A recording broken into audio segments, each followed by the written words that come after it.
experienced a shamanic journey before? And look at the beautiful sun coming in for us.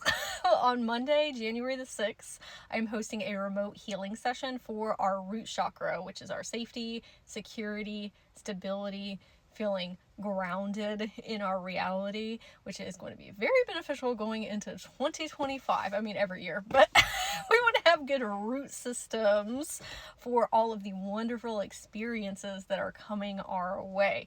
This is not only going to be for you, but also your inner children and different timelines in your Akashic records. If you would like to register for it, you can go to my bio or check the comments. If you want to see what one is like, the video summary that I create afterwards, stick around because I'm going to share one that I did for an inner child empowerment session. The root chakra one will be a little bit different, obviously, because we're focusing on your root chakra, but it'll showcase what the healing process is going to look like for you. This is where we started our journey in Mario Land. You know those little tunnels that he goes down? It's like boop, boop, boop-a-doop. That's how we both travel down the tunnel together. And your inner child said, let's go, like Mario does. It was very cute. And then we landed in a swamp. And I was covered from head to toe in like murky muddiness and all this like moss. And I was like, ugh! Like threw my hands up and they were just laughing hysterically at me being covered in all of this sludgy stuff. Said, now hold on. And we went to a car wash, but instead of us going with a car, it was me and your inner child that were walking through it together, like with our human bodies. And they were so excited, all the colorful bubbles everywhere, and then the things that, you know, clean the cars were doing that to us. And if that's been something that you wanted to do since childhood, they got to experience it during the healing session. Then when we got done, I asked them, do you want to go back to the swamp so we could figure out why that symbolism was coming up in the first place? And they said, no, not really. And I was like, yeah, it was gross. And the reason that came up in your field is because there was some sludgy energy in your channeling lines, and that might be why you're having some difficulties with perception in the ethers or the astral planes, or just kind of feeling a little bit of, you know, fear and density and heaviness. And so the car wash helped clean that out of your chakras and meridian lines. And I asked them, well, where would you rather go? And they were a little taken back by that question, because what came up in your memories was you not being asked your opinion a lot as a child, or maybe you were asked your opinion, but your parents or caretakers or teachers didn't really pay you enough mind or go with the options that you were giving. And so it just felt like your voice wasn't heard, or that it wasn't always important. Because your inner child said, who, me? And I'm like, yeah, you. Where do you want to go? And they said, let's go to a bird sanctuary, also known as an aviary. I'm looking at my notes down here, by the way, if you're wondering.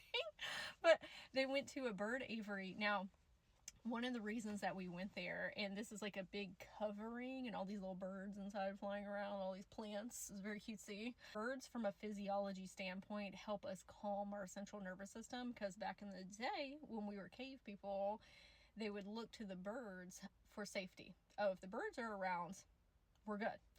Once they start flying off, either for environmental reasons or because there's predators around, that means that we need to move. So even to this day, if you want something to help soothe your central nervous system, listening to bird noises is great for that. So me and your inner child sat on this little bench in there, and I gave us both these little sticks that had birdseed, like peanut butter and birdseed all over them. We were like holding them up in the air, and all these little canaries were flying around, like eating off of them. They really enjoyed that. I asked them, hey, could you tell me a little bit more about what's going on with your spiritual gifts?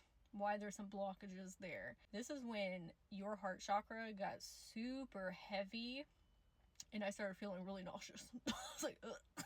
And it was traveling up to my throat chakra, kind of like when you have heartburn and it's just like all up in this area. I said, hey, let's take some deep breaths.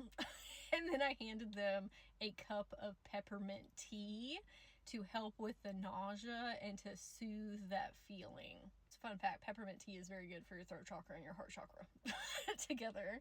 So then I asked them, can I look at what is going on inside of your heart chakra and your throat chakra? So what I was asking them is, can I astral project into those chakras. I said, you are more than welcome to stay here in the bird aviary with my higher self, and I'm going to bilocate and then go into your system. And they said, yeah, that would be great. So when I went into the chakra, it was kind of like in the middle point, like here between the two. I was in this kind of like dark space, and I was holding a ball of yarn. I said, this is peculiar. That's a hard word. Peculiar. And all of a sudden this cliff appeared, and there was like a ledge that I could go off of, and I tied the yarn to the ledge, and then, like tied it around myself and like rappelled and jumped off. What that was representative of is going deeper into your subconscious or your psyche or even your Akashic records. And I put this headlamp on so that I could see, and that was to find something. This one gets a little creepy. So when I was down there, I moved my headlamp and I heard the words, "my precious." And I saw like a golem figure that was holding something in their hands. A golem is from the Lord of the Rings, if you want to look that creature up. The reason that I was showing up in your field is because it's symbolic of hoarding and protecting nature. So there was something that you were trying to hide away. The golem said, they cannot see because they will take it from me. I said, oh, is it okay if I see what it is that you're holding? I am here to also help you protect it. And when they opened their hands, there was a star in the middle of it, like a yellow 5-pointed star, and it was shining really brightly. And this is when I got sucked into the star, and I was in a sort of kind of isolation tank. It was a protective hub, if you will, and I heard all of these people outside of the tank that were yelling and screaming. And what I was energetically reading from those people is, oh, these are persons who have not found their own personal star yet. Those are energy vampires. The yelling and the screaming might be representative of people who have done that to you in life, like actually vocally with their voice, whether it's parents, teachers, guardians, romantic partnerships, friends. But then that also means energetically loud, like having very intense fields and trying to always manipulate or gaslight or change your values and opinions, just siphoning your energy because you're a beautiful being of light, and that triggers people sometimes, and so they are trying to grab some of that for themselves because they have not found that within yet. I looked at the golem and I said, hey, would it be okay if I showed you something? And I handed them a memory ball. And the memories that were in this was of me during childhood, teenage, young adult years, where I also experienced a lot of that from people of, I have a big, bright, shiny energy field, and I had to hide that for so long as a protective measure. But what I realized as I got older is that that wasn't actually protecting me at all. I mean, it was when I was a kid, but it's a maladaptive behavioral pattern that ends up being detrimental to us as empaths and light workers. And I said, what was actually more protective for me was to shine my light so incredibly brightly, because then that started attracting what I wanted in life. I told them that light filters through the shadows. Oftentimes we do need to be polarizing, so it pushes away all of the things that we do not prefer in our reality. I said, if you are hiding something within yourself, your star or your light, what kind of people do you think that you're going to attract?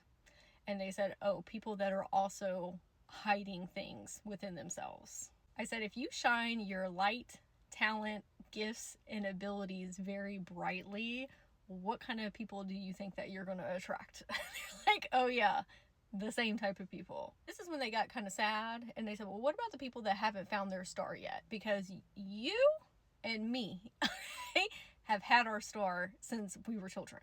We have been awakened, we have been aware, even if we've had to hide that for a really long time, we've always known it is there. That's why we have continued on our self-development and self-awareness journey. But some people's are rooted way, way, way, way, way down within them, and not everybody wants to make that conscientious choice to find their star in this lifetime. Or some people, it's just in there so incredibly deeply that it's going to take them longer to find that within. Okay, we're going to do a visual representor. And I showed this little golem. Okay, so hopefully you can see this. This is you in the middle. So when you start to shine your light, okay, and bring your star to the forefront of reality, you create this beautiful aura around you that starts encompassing all these other people, okay? So these persons are the ones that also have a star within that haven't quite brought it to the forefront yet. So then we activate them, and then all of these people okay, that have not found theirs because it's so far deep within them, it starts enveloping them as well, because we're all supercharging each other. I said everyone starts to raise their frequency, like everyone in the world, because there is a new vibrational standard being set in reality. So those persons who are having stars that are very deeply rooted inside of them and aren't aware of them yet, they have to move closer to the new resonating frequency that we are creating. This is when your higher self said part of your soul mission here is to find those who have already found their stars and bring them into the light. In order to find those people, that is something that you need to do within yourself first. This is when the golem creature turned into your inner child, like helping them see, the light and getting all that sludgy mess off of them. And I grabbed their hand and I said, "Are you ready?" This is when we came out of that cave area and walked into this big, open, beautiful field with flowers. And they were holding their star in their hand like this. And all of these beautiful pink butterflies started coming down out of the sky and were circling us and the star. I said, those butterflies are representative of your new friends. And that can be partners, like romantic partners, clients, community members, just anybody who's in your life. I said, they are all gathered here because of you talking to your inner child. They were drawn to your light. They maybe would have never met each other if it wasn't for you.